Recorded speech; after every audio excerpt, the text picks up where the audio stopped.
భూమండలంలో కృష్ణుడు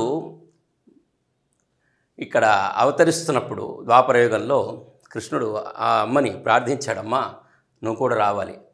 అమ్మ అని మనం అనుకుంటున్నాము, అక్కడ అమ్మ ఇలాంటి తత్వం కదా, ఆ శక్తి తన శక్తి తన దాసోహం అయిపోయిన ప్రశక్తి ఉంది కదా, ఆ శక్తిని రాధాదేవిని తను కూడా భూమండలానికి ఆహ్వానిస్తే ఆమానింది. నాకు అత్యంత ప్రీతికరమైన ఈ బృందావనము అంటే గోలోక బృందావనము, గోవర్ధనము, యమున ఈ మూడు ఉన్న చోట నేను ఉంటాను.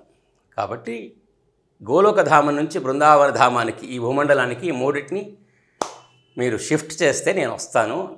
నాకు విలాసంగా ఆనందకరంగా ఆహ్లాదకరంగా ఉండాలి. నేను ఎక్కడున్నా కూడా నా చుట్టుపక్కల వాతావరణం అంతా ప్రేమమయమై ఉండాలి. కాబట్టి ఈ యొక్క బృందావనాన్ని ఆహ్లాదభరితం చేయడం కోసము అమ్మ సాక్షాత్తుగా ఆవిర్భవించింది.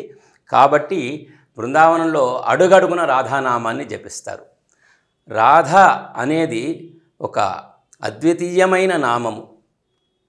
కోటి యజ్ఞాలు కోటి తపాలు చేసినా కూడా కలగని ఫలితము ఒక్కసారి రాధా అనే నామాన్ని స్మరించినంతనే ఆ భగవంతుడు కృష్ణుడు లిస్టులో రాసుకుంటాడట, వీడికి నాకు సంబంధించిన వాడు అని చెప్పి స్పెషల్గా కన్సిడర్ చేస్తాడంట ఆ జీవుణ్ణి.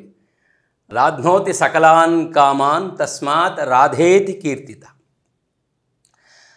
ఈ అనంతకోటి బ్రహ్మాండంలో ఏ ఒక్క కార్యాన్నైనా సిద్ధించగల శక్తి రాధకు, రాధానామానికి, శ్రీ రాధాదేవికి, శ్రీ రాధానామానికి ఉన్నదండంలో ఎటువంటి అతిశయోక్తి లేదు. కాబట్టే బృందావన ధామం బ్రజమండలం అంతా రాధా నామస్మరణతో పులకించిపోతూ ఉంటుంది.